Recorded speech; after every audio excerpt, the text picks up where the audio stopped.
आती है budget, budgeting और बजटरी कंट्रोल। सुनने में तीनों एक जैसी लगती है, लेकिन इनमें थोड़ा थोड़ा फर्क है। ठीक है, तो बजट, बजटिंग और तीसरा है बजटरी कंट्रोल।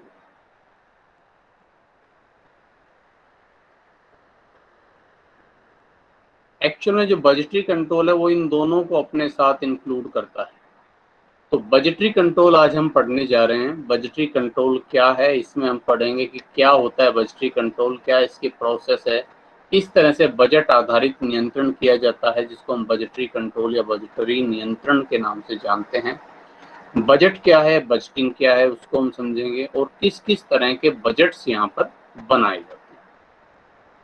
तो वन बाय वन पहले इन सबके मीनिंग को समझने की कोशिश करते हैं। सबसे पहले मैंने बात की बजट की। तो बजट क्या है? बेसिकली आप यूं समझ लीजिए कि बजट एक प्लानिंग है। ठीक है, जो आपने प्लानिंग पढ़ा, प्लानिंग का मतलब क्या था, क्या करना है, कब करना, कैसे करना, किसके द्वारा करना, वो प्लानिंग है। और बजट प्लानिंग का ही एक हिस्सा है, प्लानिंग का ही एक महत्वपूर्ण हिस्सा है। लेकिन यहाँ उस प्लानिंग को हम क्वांटिफाई कर देते हैं। हम ये कहते हैं कि हमें इस बार अपनी सेल्स बढ़ानी है, और सेल्स बढ़ानी है कितनी है, 20% से बढ़ानी है, पिछली बार से 20%, और 20% बढ़कर अब ये कितनी हो जानी चाहिए इस बार, पिछली बार 1 लाख थी, इस बार 1,20,000 रुपये हो जानी चाहिए। तो हमने क्या किया, हमने उसको क्वांटिफाई कर दिया ताकि उसका कंपैरिजन करना आसान हो जाए। जब तक हम एक स्टैंडर्ड्स फिक्स नहीं करेंगे, जब तक हम उसका क्वांटिफिकेशन नहीं करेंगे, तब तक उसको फिर ये देखना कि आपने उसको अचीव किया या नहीं किया, वो उसको समझना थोड़ा सा मुश्किल हो जाता है। ठीक है, तो budget means quantitative presentation, quantitative presentation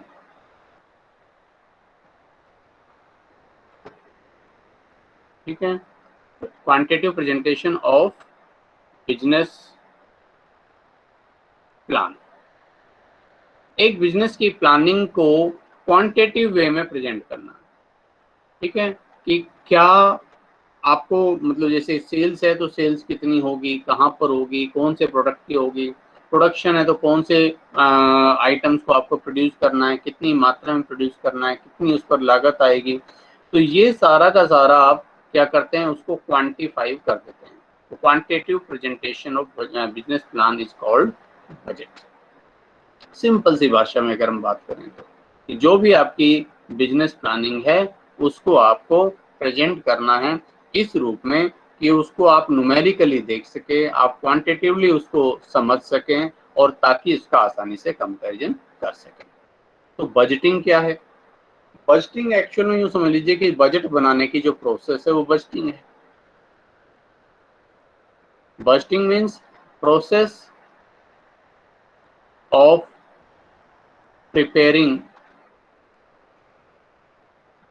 a budget. Budget बनाने की जो प्रक्रिया है उसी को हम बजटिंग बोलते हैं। और फिर बजटरी कंट्रोल क्या है? बजटरी कंट्रोल, बजटरी कंट्रोल का मतलब कंट्रोल करना, नियंत्रण करना, किस पर? बजट के आधार पर। ठीक है जी, means controlling based on budget. अब कंट्रोल का आपने प्रोसेस पढ़ा होगा, कंट्रोल की प्रोसेस आपने पढ़ी होगी कभी जब आप सिंपली बिजनेस पढ़ रहे हैं। कंट्रोलिंग प्रोसेस क्या होती थी? कंट्रोल करने की प्रोसेस, सबसे पहले आप अपने जो प्लान्स हैं, जो स्टैंडर्ड्स है वो तैयार करते थे। Determination of standards, determination of standards, या आप इसको बोल सकते हैं प्लानिंग करना। फिर इसके बाद एक्चुअल परफॉर्मेंस को मेजर करते थे आप।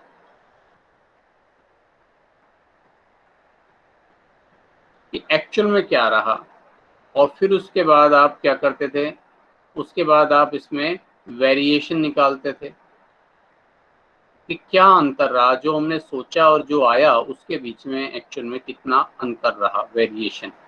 ठीक है जी, इन दोनों की जब हमने तुलना की तो वेरिएशन आ गया, और फिर उसके बाद करेक्टिव एक्शन। ये कंट्रोल है। अब इस कंट्रोलिंग में अगर बजट ऐड कर दें तो ये बजटरी कंट्रोल बन जाएगा। यानी कि बजटरी कंट्रोल की प्रोसेस क्या हो जाएगी, बजटरी कंट्रोल में हम लोग क्या करेंगे, सबसे पहले जो भी प्लानिंग है उसको क्वांटिफाई करेंगे। ठीक है, क्वांटिटेटिव बेस पर हर एक जो भी आपकी कंट्रोल यूनिट्स है जिसके पर्पज से आपको मतलब कह लीजिए कि नियंत्रण करना है, जहां नियंत्रण करना है, जिस यूनिट पर करना है, जैसे प्रोडक्शन पर, सेल्स पर, उन सब के लिए पहले आप बजट बनाएंगे। ठीक है, तो process of budgetary control.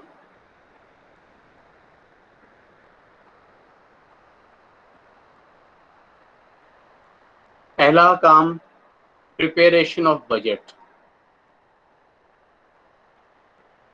Preparation of budget यानी कि एक तरह से प्लानिंग की आपने, उसको क्वांटिफाई कर दिया। उसके बाद क्या करना है, उसके बाद आपको करना है मेजरमेंट ऑफ एक्चुअल परफॉर्मेंस या measuring the actual performance, measuring the actual performance कि आपका बजट जो सेल्स बजट क्या कहता था कि कितनी बिक्री होनी चाहिए और एक्चुअल में बिक्री कितनी हुई। ठीक है, इन दोनों का आपने कंपैरिजन किया, मेजरिंग द एक्चुअल परफॉर्मेंस। फिर क्या करेंगे, कंपैरिजन करेंगे। कंपैरिजन, कंपैरिजन का मतलब क्या हो गया कि मेजरिंग या comparing the actual performance with budget, comparison of actual performance with budget, budget के साथ उसका कंपैरिजन करना, उसकी तुलना करना। और फिर क्या करेंगे, फिर उनमें डिफरेंस निकालेंगे, अंतर निकालेंगे, डिटरमाइनिंग द वेरिएंस,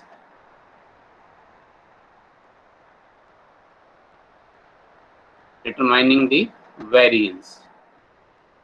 वेरिएंस उनमें जो अंतर है जो है उसको फाइंड आउट करेंगे, फिर उनके कारणों को ढूंढकर, ठीक है, हम क्या करेंगे उसमें करेक्टिव एक्शन लेंगे। तो आपने वेरिएंस निकाला, फिर उसके बाद आपको फीडबैक लेना पड़ेगा। फीडबैक का मतलब हु इज द रिस्पॉन्सिबल, कौन इसके लिए रिस्पॉन्सिबल है, यानी कि सुधार जो करना है वो सुधार कहाँ पर किया जाना चाहिए, कहाँ पर इसमें सुधार करने के लिए अधिक गुंजाइश मौजूद है। ठीक है, और फिर लास्ट में हो जाएगा करेक्टिव एक्शन। अब अगर आप इसको यहीं छोड़ देते हैं तो कोई फायदा नहीं, अगली बार फिर से उतना ही वेरिएशन रहना है। तो हमारी तो कोशिश ये रहती है कि एक्चुअल और जो स्टैंडर्ड जो बनाया गया था, जो सोचा गया था, जो प्लानिंग थी और जो एक्चुअल में रहा, उनके बीच के अंतर को कम से कम किया जाए। तो वो तभी होगा जब उसमें सुधारात्मक कार्रवाई की जाए। तो लास्ट स्टेप इसका आता है करेक्टिव एक्शन, करेक्टिव एक्शन। तो इस तरह से ये आपकी बजटरी कंट्रोल प्रोसेस कंप्लीट होती है। ये सब इसमें इंक्लूड्स हैं, ये सब इसमें पार्ट्स हैं। अब बजट और पूर्वानुमान, फोरकास्टिंग, दोनों को लगभग एक ही सेंस में यूज कर लेते हैं, और डेफिनेटली बिना पूर्वानुमान के बजट बनाना बड़ा मुश्किल है। लेकिन बजट जो है वो पूर्वानुमान से थोड़ा सा अलग है। पूर्वानुमान जो फोरकास्टिंग आप करते हैं वो किसी भी रूप में कर सकते हैं, क्वांटिटेटिव फॉर्म में, नॉन क्वांटिटेटिव फॉर्म में, किसी घटना का भी पूर्वानुमान करते हैं। लेकिन बजट जो है जनरली वो होता है कि स्पेसिफिक बिजनेस की जो मेन जो कह लीजिए कि यूनिट्स है उसके साथ जुड़ा हुआ मिलेगा, कि किसी विभाग के लिए बजट बनाना, आपकी इनकम और एक्सपेंडिचर के लिए बजट बनाना, ठीक है, आपके सेल्स डिपार्टमेंट के लिए बजट बनाना, प्रोडक्शन के लिए बजट बनाना। और जो पूर्वानुमान है जनरली उसका जो मीनिंग लिया जाता है वो मेनली डिमांड फोरकास्टिंग के लिए लिया जाता है, डिमांड का पूर्वानुमान करना। या आप एक तरह से कह लीजिए कि जो आपका एनवायरनमेंट है उसमें अपॉर्चुनिटी और जो चैलेंजेस है उनके लिए पूर्वानुमान करने में हम उसका जनरली यूज करते हैं। ठीक है, तो अब जो इसका जो सबसे मेन पार्ट है जिस पर मैक्सिमम क्वेश्चन आते हैं कि इसका ये जो पूरा जो बजटरी कंट्रोल है वो आधारित है किस पर, बजट पर। तो कौन से बजट होते हैं, टाइप्स ऑफ बजट, बजट्स के कितने प्रकार हैं, कौन कौन से प्रकार इसके होते हैं। ठीक है, तो इसके आप कह लीजिए कि अनेक ढंग से आप इसका जो है क्लासिफिकेशन करते हैं। एक क्लासिफिकेशन होता है on the basis of flexibility, flexibility के आधार पर। ठीक है, इसमें लोच, इसमें परिवर्तन, क्या आपने जो बजट बनाया उसमें किसी तरह का परिवर्तन करना संभव है या नहीं। ठीक है, उस आधार पर अगर आप इसको बांटना चाहते हैं तो दो तरह के बजट बनते हैं, एक फिक्स्ड बजट और दूसरा फ्लेक्सिबल बजट। फ्लेक्सिबल बजट, ठीक है। दूसरा होता है on the basis of use, on the basis of use कह लीजिए या फंक्शंस, कि किस कार्य के लिए, किस उद्देश्य के लिए बना रहे हैं। तो उस आधार पर अगर हम बनाएं तो देखिए हम फिर अपने हर एक मकसद के लिए, अब बिजनेसमैन जो है उसकी एक प्रोसेस को आप समझो, वो मेन जो उसका मकसद है बिक्री करना, सेल्स करना। तो सबसे पहले जैसे वो बनाएगा सेल्स बजट। अब सेल्स का अंदाजा हो गया तो अब उसको देखना पड़ेगा कि हाँ भाई इतनी यूनिट्स बिकने वाली है। अब इतनी यूनिट्स जब बिकने वाली है तो उसके लिए उसे मतलब कितना प्रोडक्शन करना चाहिए। ठीक है, तो सेल्स पर आधारित होगा प्रोडक्शन बजट, प्रोडक्शन बजट। और प्रोडक्शन का पता चल गया तो अब प्रोडक्शन कॉस्ट बजट, कि कितनी लागत आएगी, प्रोडक्शन कॉस्ट बजट, जिसमें आपका रॉ मेटेरियल का बजट आ जाएगा, जिसमें डायरेक्ट लेबर का बजट आ जाएगा, डायरेक्ट लेबर, जिसमें आपके ओवरहेड्स आ जाएंगे। ओवरहेड्स को भी आगे फर्दर क्लासिफाई करेंगे तो इसमें फिक्स्ड और वेरिएबल, सेमी वेरिएबल, ये अलग अलग हो जाएंगे इस तरह से। फिर जब कॉस्ट का पता चल गया आपको तो फिर आप देखेंगे आपको कैश की कितनी जरूरत पड़ेगी इसमें, तो कैश बजट बनता है, रिसोर्सेज बजट बनता है। ठीक है, और जनरली फिर इन सब के बनने के बाद लास्ट में इनकी समरी दिखाता हुआ एक बजट बनाया जाता है जिसको हम मास्टर बजट बोलते हैं, जिसमें इन सब की समरी को एक तरह से इंक्लूड कर लेते हैं। तो एक ये क्लासिफिकेशन भी किया जाता है।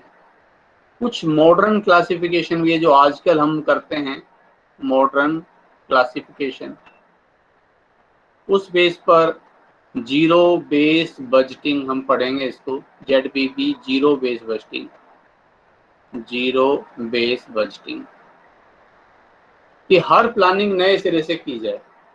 ठीक है, यानी कि हमें ये नहीं देखना पड़े कि भाई पिछले साल 10,000 यूनिट बनाने में 1 लाख का खर्चा आया था तो इस बार हम ये कहें कि चलो 1 लाख का तो आना ही है, 10% से सेल प्राइस बढ़ रहे हैं तो इस बार उनके लिए 1,10,000 कर दें। नहीं, हर एक बिल्कुल जो भी बजट बने बिल्कुल नए सिरे से बनाया जाए। इसी तरह से परफॉर्मेंस बजट होता है, परफॉर्मेंस बजट, जहां हम अलग अलग कोस्ट सेंटर बना देते हैं। ठीक है, प्रोडक्शन सेंटर बना देते हैं, वहां फिर हर एक की परफॉर्मेंस को अलग अलग हम इवेलुएट करते हैं। और एक आता है जैसे इसमें रिस्पॉन्सिबिलिटी अकाउंटिंग,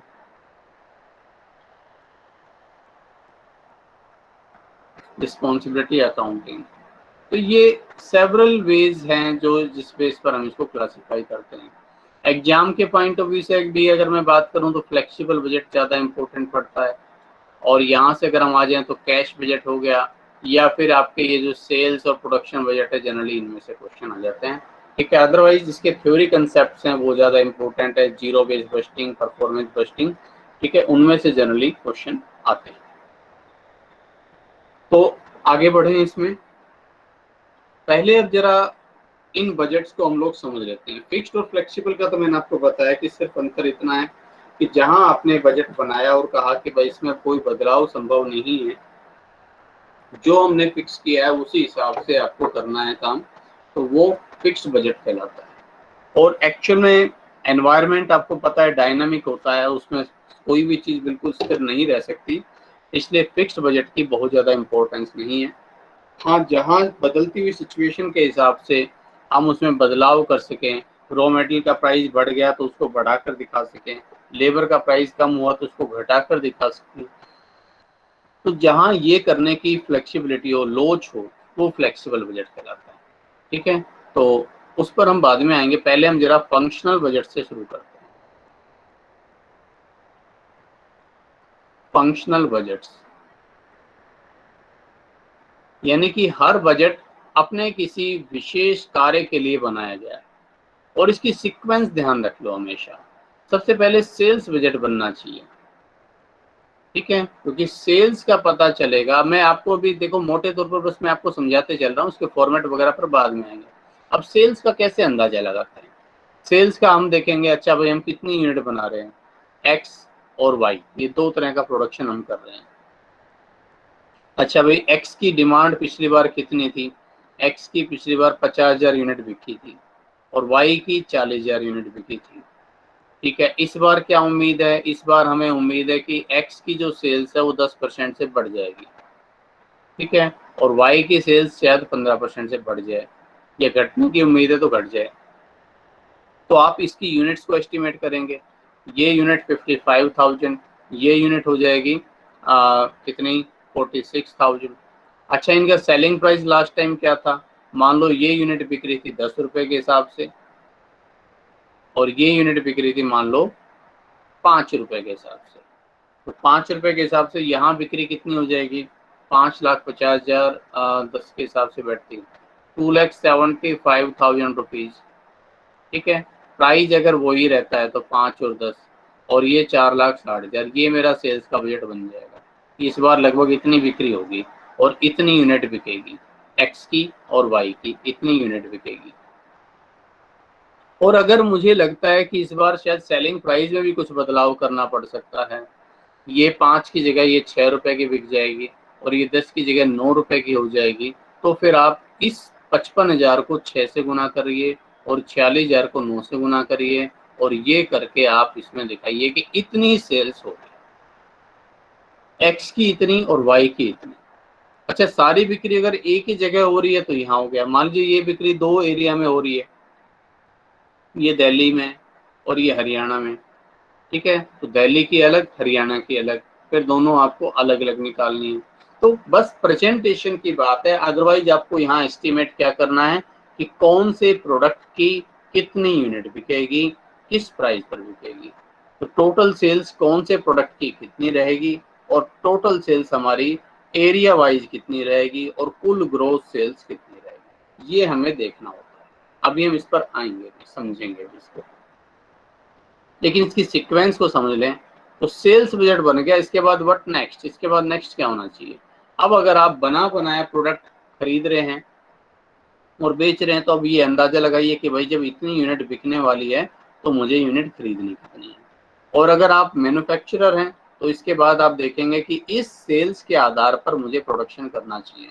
ठीक है, प्रोडक्शन करके सेल्स करने का फायदा नहीं, सेल्स का पहले एस्टिमेट करिए और उसके बाद आपको अंदाजा लगाना चाहिए कि इस बेस पर इस बार मेरी कितनी यूनिट्स मार्केट में बिकने की उम्मीद है, ये पता चल गया, तो अब मुझे कितनी यूनिट्स उसमें बनानी चाहिए। तो सेल्स पर आधारित होता है हमेशा प्रोडक्शन बजट। तो प्रोडक्शन बजट कैसे बनाएंगे? प्रोडक्शन बजट, अब देखो मैं इसी को लिंक करता हुआ चलता हूं मैं। अब मेरे को ये पता चल गया कि भाई एक्स की यूनिट बिकेगी, ये सेल्स पता चल गई, एक्स की यूनिट बिकेगी भैया 55,000 और वाई की यूनिट बिकेगी 46,000, सेल्स पता चल गई। तो प्रोडक्शन कितना करूं, ये कैसे पता चलेगा? अब देखो मुझे पता चलता है कि भाई ये तो सेल्स यूनिट होगी। अब मुझे कोई कहता है यार भाई जितनी बिल्कुल बिकेगी उतनी थोड़ी बनानी है, कुछ स्टॉक में भी तो रखनी है। तो स्टॉक में मैं इतनी रखना चाह रहा हूँ, मैं इसका कलर चेंज कर, स्टॉक में मुझे कितनी रखनी है। मैंने कहा कि देख भाई 10,000 यूनिट तो एक्स की स्टॉक में भी कम से कम चाहिए मैं, ठीक है, और वाई की कम से कम ज्यादा नहीं तो 5,000 यूनिट हमें स्टॉक में चाहिए। अब मैंने कहा कि चलो 55,000 तो उम्मीद है बिकने की, पर ज्यादा भी तो बिक सकती है ना, इसलिए 10,000 हमने स्टॉक में भी रख ली उसको कवर करने के लिए। तो अब आपको कितनी यूनिट बनानी चाहिए, मैं आपसे पूछूं तो 55 और 10 यानी कि 65,000 बनानी चाहिए एक्स की, और 51,000 बनानी चाहिए वाई की। लेकिन कोई मुझे कहता है कि अरे रुकिए भाई, पिछली बार भी ये यूनिट बनाई थी, और पिछले बार के स्टॉक में से इसमें तो बच रही है 5,000 यूनिट और इसमें बची हुई है 3,000 यूनिट। तो अब मुझे कितना फ्रेश प्रोडक्शन करना चाहिए। तो अब देखो 55,000 रुपए तो बेचने के लिए चाहिए, 55,000 यूनिट को 10,000 स्टॉक में बचाने के लिए, तो 55 और 10 65, इसमें से 5,000 स्टॉक में पहले से बची हुई है, तो यानी कि अब मुझे कितनी बनानी चाहिए, 65 था ये, तो 60,000, और 46,000 आपको बेचने के लिए चाहिए, 5,000 स्टॉक में रखने के लिए, 51 हो गई, 3,000 पहले से है, तो 48,000 यूनिट्स आपको इसकी बनानी चाहिए। तो एक्चुअल में अगर गौर से देखो तो ये क्या है, ये जो आपको स्टॉक में बचानी है, ये अपना इस बार का जो स्टॉक रखना चाह रहे हो, ये वो वाला स्टॉक है, इसको बोलते हैं क्लोजिंग स्टॉक। और जो ये पिछले बार के स्टॉक में से बच रही है, ये है आपका ओपनिंग स्टॉक। तो आपने ये देखो कैसे निकाला है, कितना सिंपल होता है प्रोडक्शन बजट। अगर बेसिकली होता क्या है उसकी मैं बात करूं तो बनाते कैसे, वहां तो फिर हम प्रेजेंटेशन पर ध्यान देंगे, क्योंकि हमें ये देखना है कि मैक्सिमम प्रेजेंटेशन क्लियरली वे में कैसे बन सके। तो उसका जो प्रेजेंटेशन का तरीका थोड़ा हो सकता है अलग हो, बाकी बेसिकली आपका प्रोडक्शन बजट क्या रहेगा, कि सेल्स में ऐड कर दीजिए क्लोजिंग स्टॉक की यूनिट और घटा दीजिए ओपनिंग स्टॉक की यूनिट। तो आपको पता चल जाएगा कि भाई एक्स की कितनी यूनिट बनाई जाए, वाई की कितनी यूनिट बनाई जाए। तो ये अपना प्रोडक्शन बजट बन गया। अब प्रोडक्शन का पता चल गया तो प्रोडक्शन के लिए लागत, उसका भी तो अरेंजमेंट करना है ना, कि रॉ मटेरियल कितना खरीदना है, लेबर कितने लोग लगाने हैं। तो इस बेस पर बनते हैं फिर आगे production cost budget. Production cost budget, आप प्रोडक्शन कॉस्ट बजट में कई बजट आप ले सकते हैं, मेनली मैं इसमें से 3 ले रहा हूँ। जैसे मैंने लिया direct material budget, direct material budget, या रॉ मेटेरियल परचेज बजट, या मेटल परचेज बजट, जो भी आप समझे, सेंस वही आएगी। तो डायरेक्ट मेटेरियल बजट मुझे बनाना है। अब मुझे ये देखना है कि भाई ये जो एक्स और वाई ये तो है मेरे मेन प्रोडक्ट, जो जिनको मैं बेचता हूँ बनाता हूँ जिनको।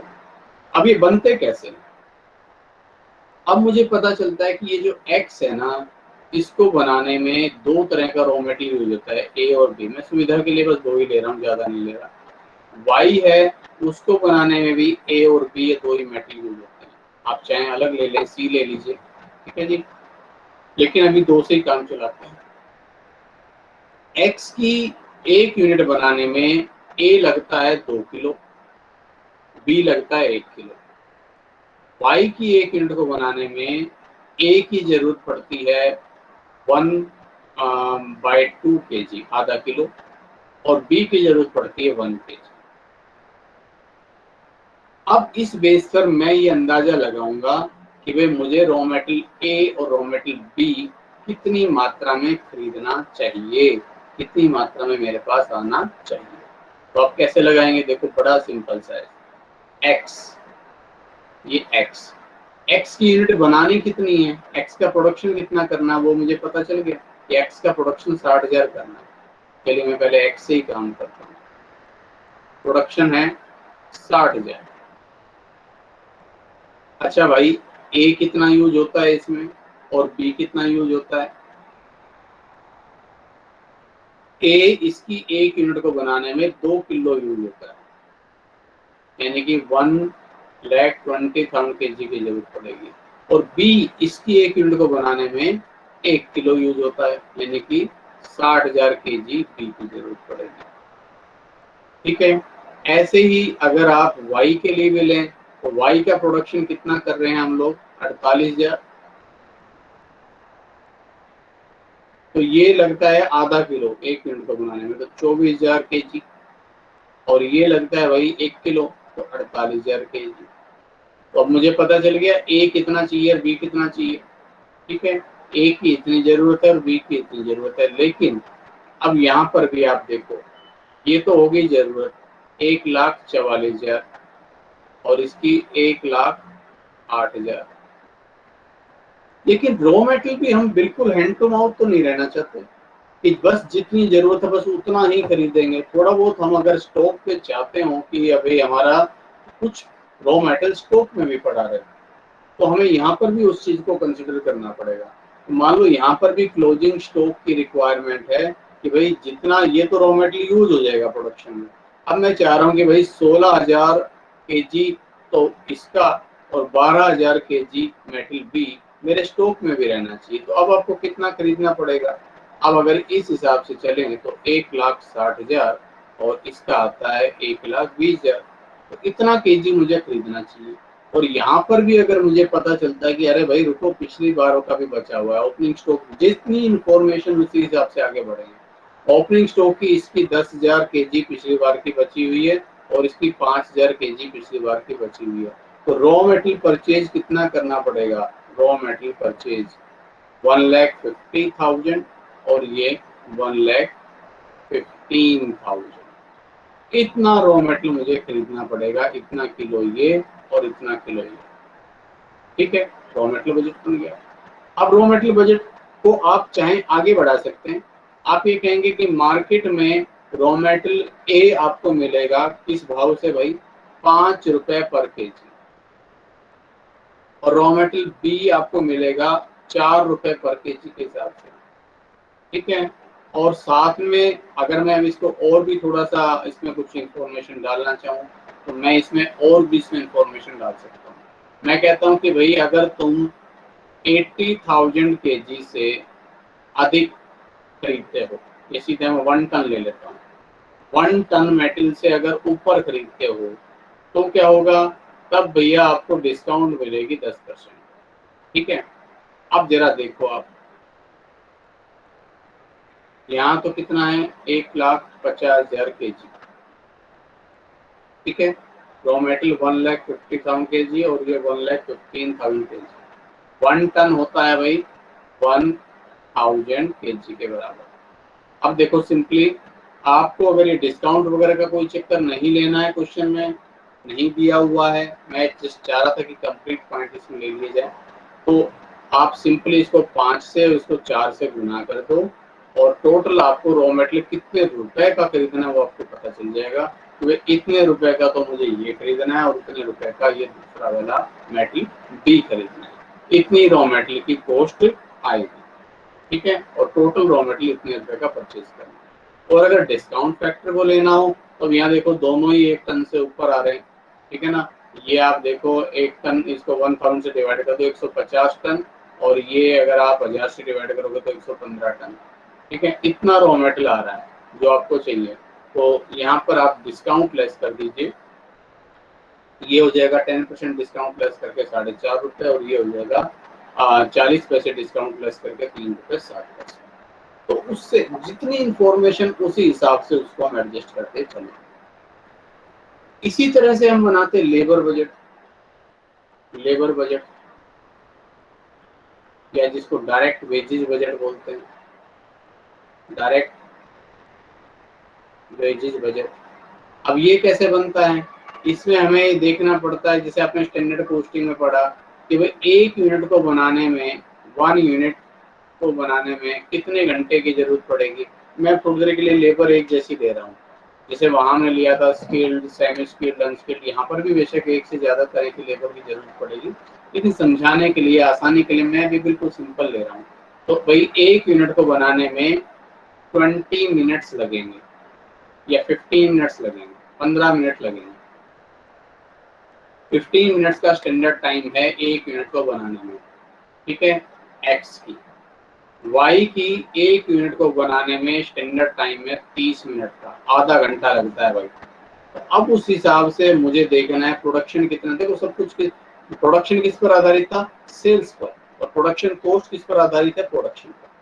तो अब मैं कहूंगा कि अच्छा भाई एक्स की कितनी यूनिट है, 60,000, और एक्स की 1 यूनिट को बनाने में 15 मिनट लगते हैं, यानी कि कितने घंटे लगेंगे, 15 डिवाइड बाय 60 कर दूं,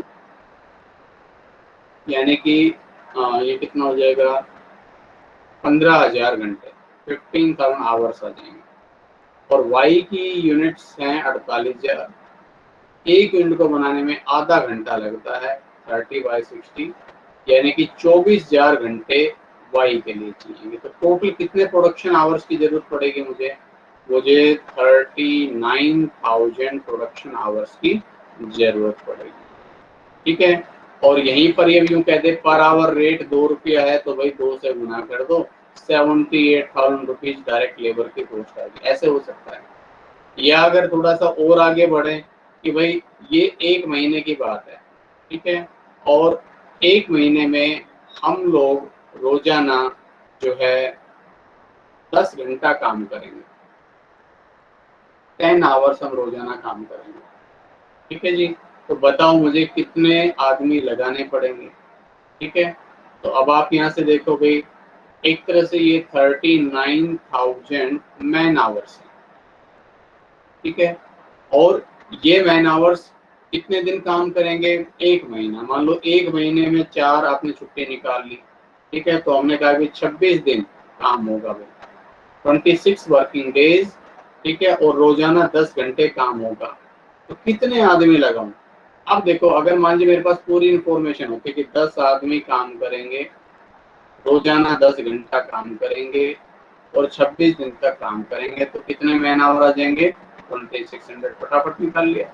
अब यहाँ ये आदमी कितने हैं ये नहीं पता मुझे, तो कितने मैन की जरूरत होगी, कितनी लेबर लगाऊं, इस 39,000 को डिवाइड कर दो, 26 दिन काम करना है, रोजाना के 10 घंटे काम करना है, ठीक है। तो एक आदमी जाहिर सी बात है 10 घंटे से ज्यादा तो काम करेगा नहीं, तो कितने आदमियों की मुझे जरूरत होगी, तो 39,000 को डिवाइड कर दीजिए 260 से, तो मुझे पता चल गया भाई 150 आदमी मुझे काम पर रखने पड़ेंगे।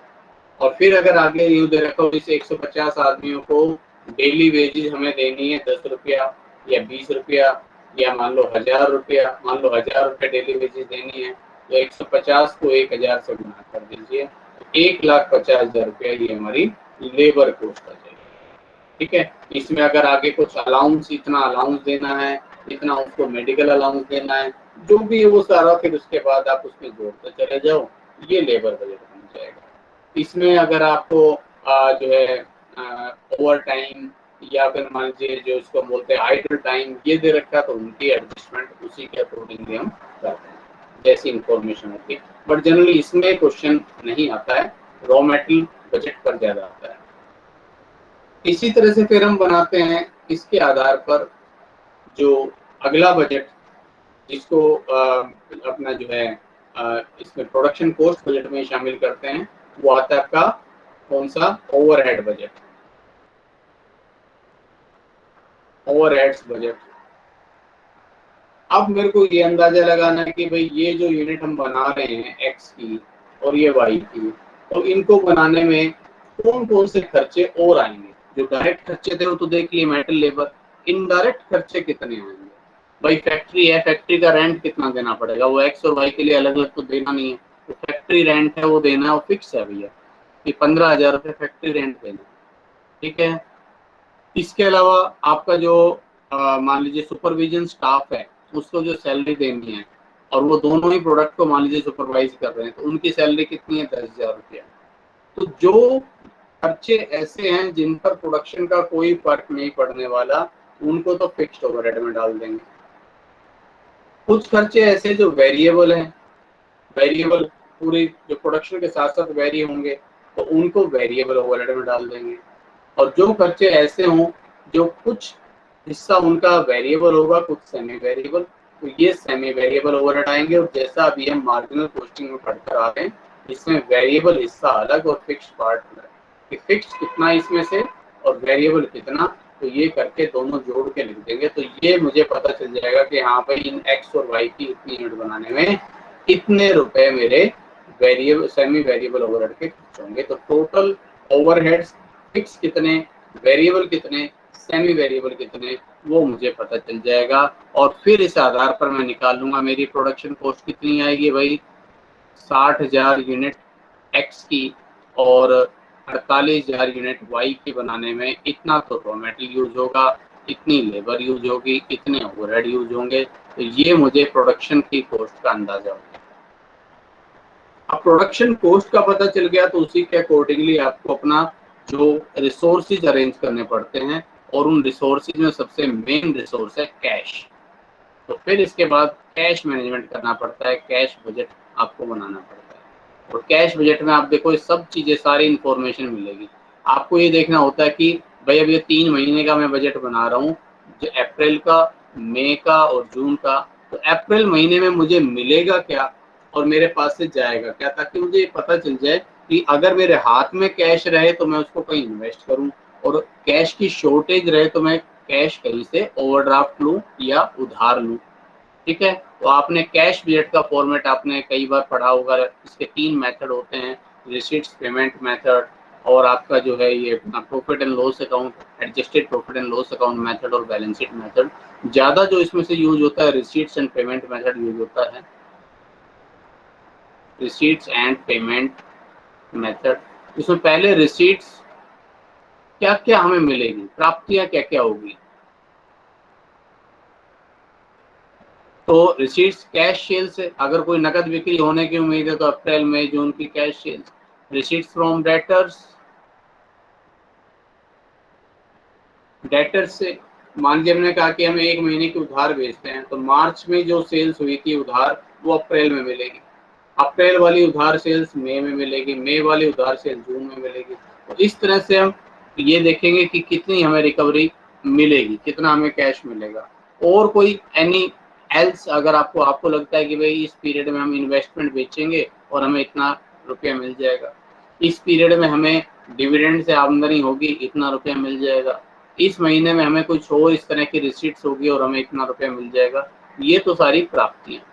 और फिर हम देखते हैं पेमेंट। पेमेंट सारी प्रोडक्शन कॉस्ट पर आधारित होगी कि रॉ मेटेरियल के लिए कितनी पेमेंट करनी है।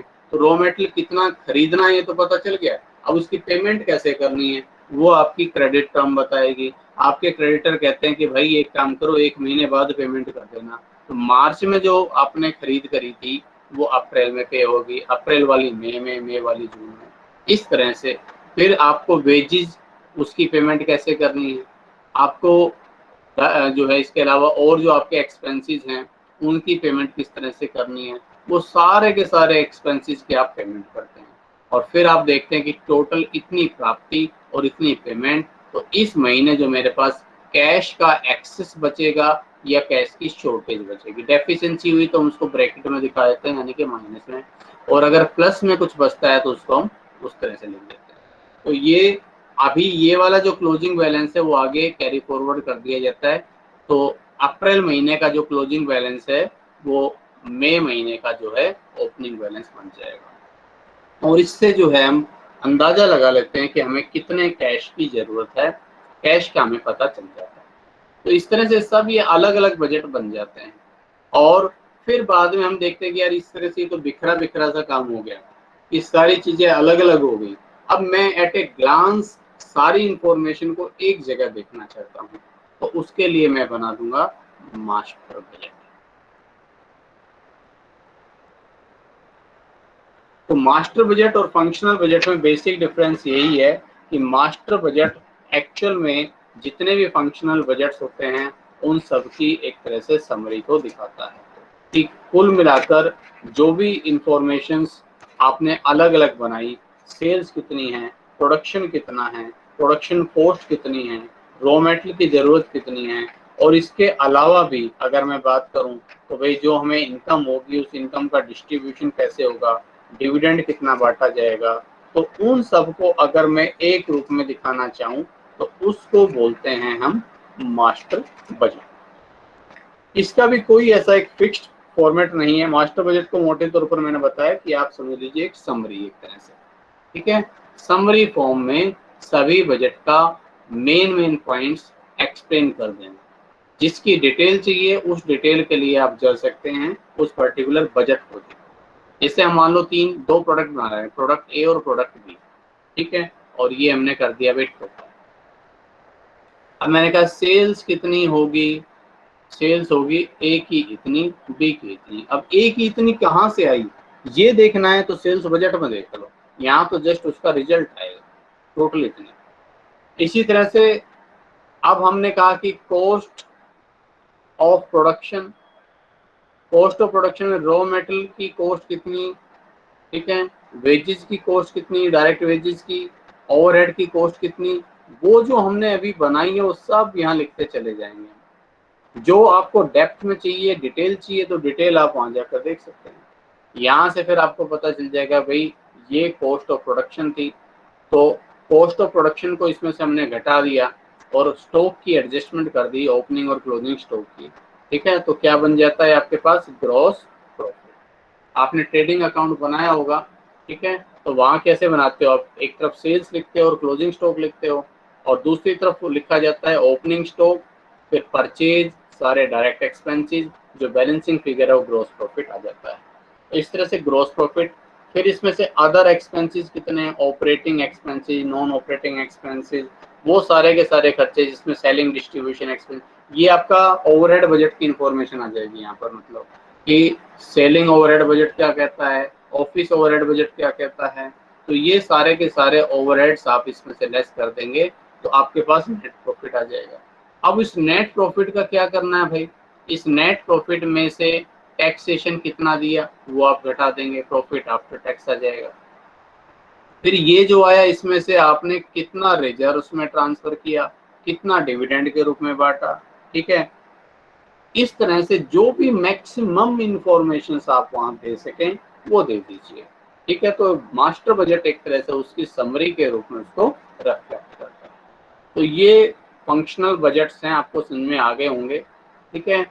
रही बात ये जो आपके मॉडर्न क्लासिफिकेशन है जिसमें जीरो बेस और परफॉर्मेंस टेस्टिंग, इसको तो हम चलो डिटेल में पढ़ेंगे। और ये जो फ्लेक्सिबल बजट है इसका भी मैंने मीनिंग बता दिया है, इसमें ज़्यादा कुछ एक्सप्लेन करने लायक नहीं है, इसमें न्यूमेरिकल एग्जांपल से हम इसको समझेंगे कि फ्लेक्सिबल बजट बनाते कैसे हैं। ठीक, एक तरह से प्रोडक्शन कॉस्ट का एस्टिमेट करना है, नथिंग एल्स, तो उसको हम बाद में लेंगे। तो आज मैंने आपको सारे जो फंक्शनल बजट से गो थ्रू करा दिया। Next time in functional budgets को हम बनाना सीखेंगे। देखा जाए तो बनाना तो हम आज ही सीख चुके हैं, अब तो बस हम इनको प्रेजेंट करना सीखेंगे कि भाई इनको अब इस तरह से बनाया जाए, इनका फॉर्मेट ऐसा बने कि मैक्सिमम इंफॉर्मेशन दिख जाए और आसानी से समझ में आ जाए। तो उसको हम नेक्स्ट टाइम करेंगे, ठीक है। आज